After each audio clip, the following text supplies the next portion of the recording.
धर्म की रक्षा करने के लिए पृथ्वी पर कई साधु पुरुषों ने जन्म लिया।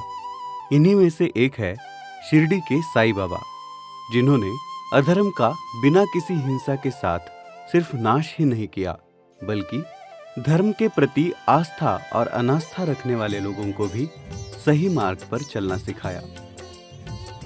साईं बाबा का जन्म और उनके पूर्व जीवन के बारे में बहुत ही कम जानकारी उपलब्ध है। कुछ कथाओं के अनुसार साईं बाबा का जन्म एक ब्राह्मण परिवार में हुआ था, जिन्होंने उन्हें 5 साल की उम्र में एक फकीर को सौंप दिया। मानते हैं कि साईं बाबा 16 वर्ष की उम्र में शिरडी आए थे। वो शिरडी वालों के घर का ही हिस्सा बन चुके थे और उन्होंने वहां रहकर अपने भक्तों को कई सारे पाठ सिखाए, जैसे जो बोओगे सो मिलेगा। अगर आपको कोई दुख पहुंचाए तो कभी उसके बारे में बुरा न सोचे, हमेशा अच्छा ही सोचे। सबका मालिक एक, इत्यादि। साईं बाबा के कई सारे चमत्कार भी प्रसिद्ध है। आइए जानते हैं इन्हीं में से कुछ चमत्कारों के बारे में। कहानियों के अनुसार बाबा हमेशा संध्या के समय मंदिरों और मस्जिदों में दिए जलाया करते थे, परंतु एक दिन ऐसा आया कि बनियों ने साईं बाबा को तेल देने से मना कर दिया, क्योंकि वो साईं से पैसे नहीं मांग सकते थे और मुफ्त में तेल देना उन्हें स्वीकार नहीं था। ये बात साईं बाबा के समझ आई, परंतु उन्होंने बनियों से कुछ नहीं कहा और वो वहां से चले गए।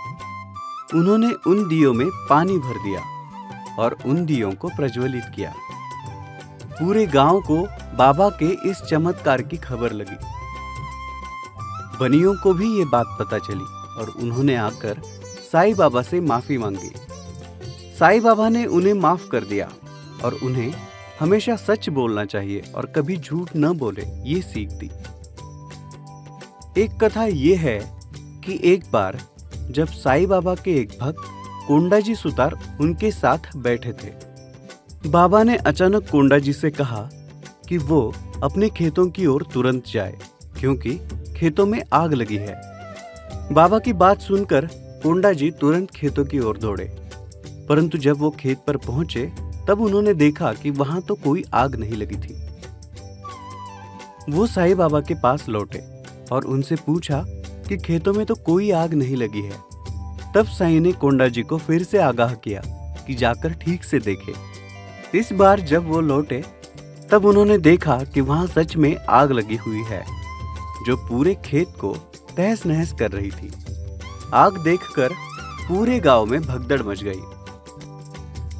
उन्होंने साईं बाबा को मदद के लिए पुकारा। तब बाबा ने आकर शांति का मंत्र जपते हुए उस आग पर पानी की कुछ बूंदें छिड़की और उस आग को शांत किया। एक बार राव बहादुर मोरेश्वर प्रधान अपनी पत्नी के साथ साईं बाबा के दर्शन करने शिरडी आए थे, परंतु निकलते समय तूफानी बारिश शुरू हो गई और उन्हें वहां से निकलना नामुमकिन हो गया। तब साईं बाबा ने विधाता से प्रार्थना की कि इस बारिश को रोक दे, ताकि उनके भक्त अपने घर जा सके।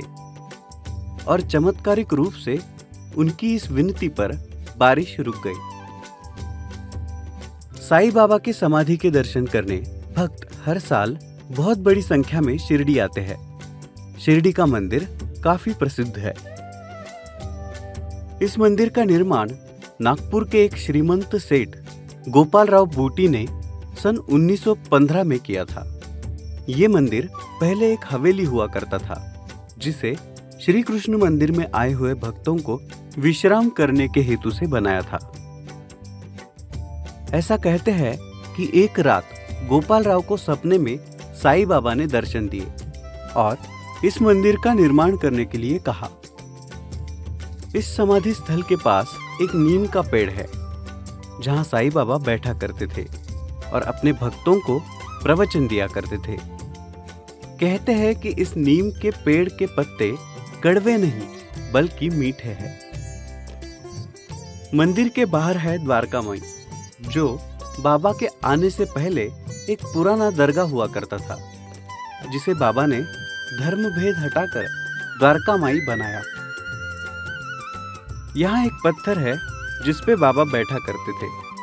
इसी के साथ कुछ पात्र है जिनका इस्तेमाल बाबा किया करते थे। यहाँ धूनी भी है जिसे साईं बाबा ने अपने हाथों से जलाया था। ये धूनी आज भी प्रज्वलित है। इसी द्वारका माई में साईं बाबा ने 15 अक्टूबर 1918 विजयादशमी के दिन देह त्याग किया। बाबा की जिस मूर्ति के हम दर्शन करते हैं वो 1954 में स्थापित की गई। समाधि मंदिर से कुछ ही दूरी पर साईं भक्तों के लिए रहने और भोजन की व्यवस्था की गई है। शिरडी में बसी साईं बाबा की समाधि को भक्त हर साल करोड़ों की संख्या में इस श्रद्धा और विश्वास के साथ भेंट देते हैं कि साईं उनके सारे दुख दर्द का निवारण करेंगे और उन्हें जीवन में सही मार्ग पर चलने की प्रेरणा देंगे।